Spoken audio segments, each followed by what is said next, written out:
So this is Allergium. To continue with what I was reporting, there are lots of problems with the Toronto community housing. As far as, some of the things that I just mentioned, one of the most common is lack of maintenance in those buildings. I'm not going to touch upon that in this video. I am going to do another video and report about all of that. But I wanted to touch upon being a targeted individual, being a persecuted person in Canada, and how now you can't find any kind of peace, and how you're followed from place to place, and you have agencies, whether agencies within the government or outside of the government, all working together in a coordinated effort to accomplish whatever agenda that they have against you. So this video is for those who are targeted like myself. And I also mentioned in my previous videos that I've posted within the past week, one of the things I mentioned was how I had contacted a U.S. Congresswoman, Eleanor Holmes Orton, and how that office had decided to assist me as far as the Inter-American Commission on Human Rights.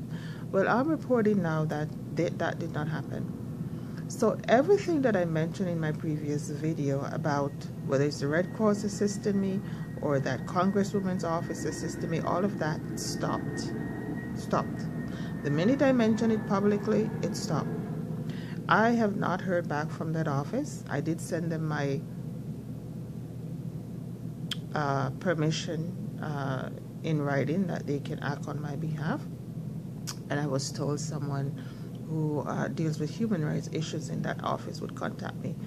I think his name is Darren Martin. He hasn't done that. And of course, I did not contact the ICHR because I know that dealing with them on my own is extremely frustrating, and they are not prepared to do anything about petitioners coming from Canada, like myself. You're not taking any actions. If you're not an Aboriginal person or a Native Canadian, they're not interested in assisting you. If you have a petition for the ICHR, you're going to have to find some other ways to get whatever that you want to accomplish done. But it's not going to come from that regional body. And of course, you can't go to the court, the Inter-American Court for Human Rights, because that all has to be done through the Inter-American Commission on Human Rights. I mentioned in my other video, the one preceding this one, that I am now going to be charging those Canadian officials who have carried out this psychological torture against me before the International Criminal Court. And I'm going to do that. I am going to do that. And of course, you do need legal assistance for that. And of course, I've not been able to get any pro bono help from any law firms because of how I'm persecuted and how my efforts are blocked in Canada. And it doesn't matter who, black, white, whatever. Nobody's interested in touching my case. I had a call from the African Canadian Legal Clinic last week. Again, on the day that I put my video up. A lot of things were happening on the day that I put that video up last week. So I got a call from the guy who's in charge of that clinic. And I spoke with him briefly, and then he said he was going to let his legal counsel contact me the other day. Well, I'm here to report that the African Canadian Legal Clinic did not call me back. I did call him from the hotel phone, by the way. And of course, you know, those calls are listened to. But that's not the case. That organization has never been interested in taking on my case all of these years.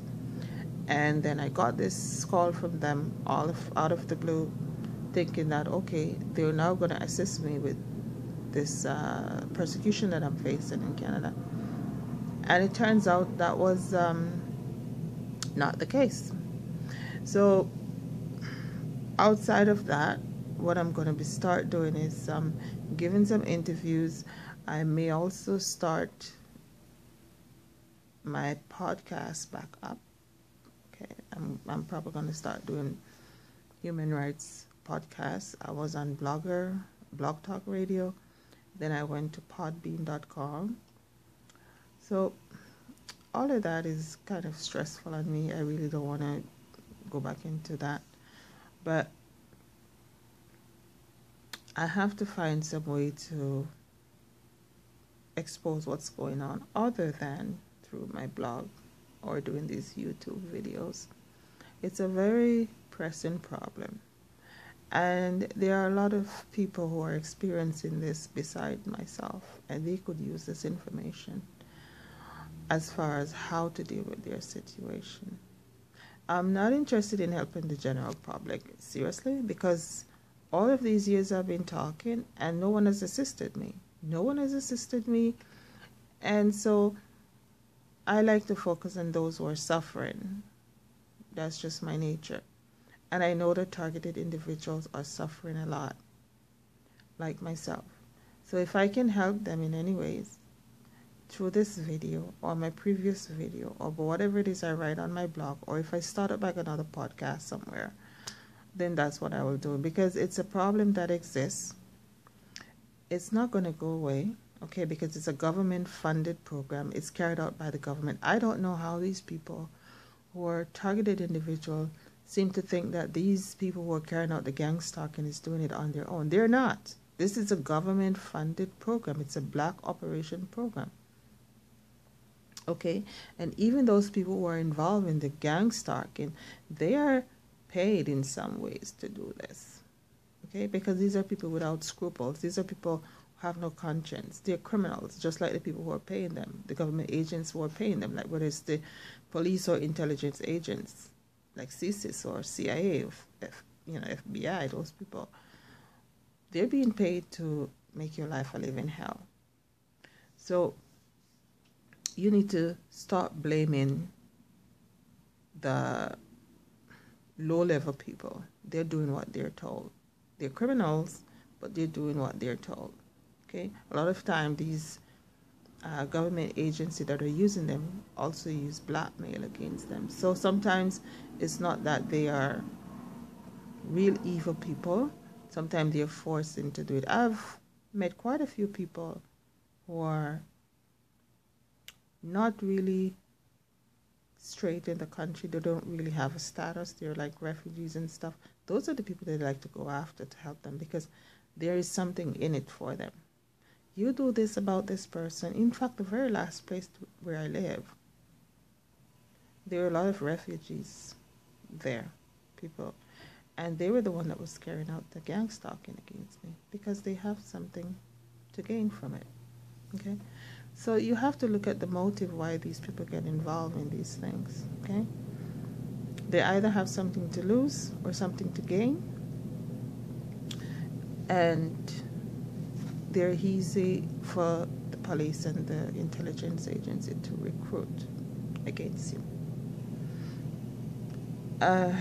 So this video is for those who are going through gang stalking and who are targeted individuals. But as far as the general public, I've kind of like, if you want to watch my video, you do. If you don't, it's up to you. I do not know how to relate to them, because they don't understand my situation. They don't know what it's like to be a target of the government and being persecuted. The government malign your character to such an extent that if you try to reach out to quote unquote normal people, these so-called agencies and stuff like that, they will tell them things about you that, oh, maybe she's crazy, or maybe she's violent, or maybe she's the worst things that they can come up with. They will tell them about you so that they don't assist you. And I have a feeling that's what happened in this case when I contacted the U.S. Congresswoman Eleanor Orton's office. At first, they were ready to assist me. Yes, we're going to just send us your permission. We're going to help you. And somehow, I believe that this government was able to get to them, get to those people in that office and said, don't help her. And so everywhere I turn, don't help her. I contacted some other governments and the Ministry of Foreign Affairs in those governments, and it's like, don't help her. because they want to isolate the target and they want to destroy you in that way. So if they can cut off any kind of help that you'll get, that's their goal. They'll do that. And I'm telling you right now, it's next to impossible for any single human being to fight this on their own. No matter how intelligent you are, no matter how educated you are, and no matter how strong you think you are, you need some kind of help. You can get that through the agencies that are set up to assist you, or you may be able to get that coming from the public. With me, since I don't get any financial support from the public, when people contact me with their encouragement, a lot of people contact me through Google Plus and says, we're standing with you and stuff like that. And that really encouraged me a lot. And because you need some kind of support. And so knowing that the public stand behind me in some ways, not all, helped me to be able to fight this thing. And so, plus I have my blog, and plus, I absolutely refuse to be silent on this topic here, okay? Because it's a slow kill. It's a silent kill. And as I said in my previous video, they want to pick you off one by one. If you don't go with the program, if you don't go with the system, if you speak out, if you're a blogger like myself, if you're a whistleblower, or if you are an activist, or just anyone who doesn't like what they see going on in society today, they want you to be silent about it and quiet about it. So if you speak out, they will come after you, and they'll come after you in such a big way that you better be prepared for it. Be prepared for years and years of them doing things to destroy you, sabotage your life, put you under illegal surveillance. As I said in part 1 of this video, who would think that a hotel would get involved in harassing a guest to such an extent that now they're banging over their head at 9:30 at night with a hammer so that another guest have to come and intervene. And this manager at the hotel even mentioned to the people, Red Cross, because you see, one of the things, when they cut the internet off at the hotel, in my room, they give you a number that you can call, LifePort, and I'm gonna expose LifePort separately from this video. I found out that LifePort was spying on the guests at the hotel, okay? And how I know that is that the guy who answers the phone told me that he can see what the guests are doing. And so, because I was complaining about not having any internet, he goes, well, there's some people that's watching like 3 different, doing 3 different stuff on the internet. I'm like, how do you know that? And how far do you go as far as violating the guest's privacy? So I'm here to report that the Quality Inn Hotel, which has their internet provider as LifePort, and whether they're aware of it or not, and I believe that they are, LifePort spies on guest activity at that hotel, and they carry out surveillance for other hotels. So I'm going to do an article on them separately, because I find that once I started to talk to this LifePort agent, that, you know what, you should not be watching what the guests are doing online. That now I couldn't get any internet. And then the manager told the Red Cross that I was trying to access prohibited sites. Of course, it's absolutely lies. It's completely ridiculous. Who in their right mind would come to a hotel and do that? That's stupid. But so there's this conspiracy going on. I mean, they were really trying to get me out of the hotel and force me on the street. And, I mentioned in my previous video, like, these things will shake your faith in God, because you're saying, I don't know these people. Why would I'm going through this crisis, because it's the Red Cross disaster team that's set up to deal with displaced persons that find themselves into a situation where they're displaced and immediately can't go back into their home. I don't know these people, and yet they're taking their directive from this government that's carrying out these atrocities against me, and I don't know them. And so these things shake my faith. Why would a hotel get involved in harassing a guest and carrying out, banging over their head at 9:30 at night and cutting off the internet service in their room and all kind of harassment, making up things about them? Why would you get involved to push a human being out on the street and make them homeless? Why are human beings so cruel and evil towards other human beings? They can't put themselves in that person's shoes. So I know for some of you people watching this video that's like trivial to you, it doesn't concern you, but for people like me who believe in a God and who, supposed to have faith in that God, it's a really testing my faith, really testing my faith.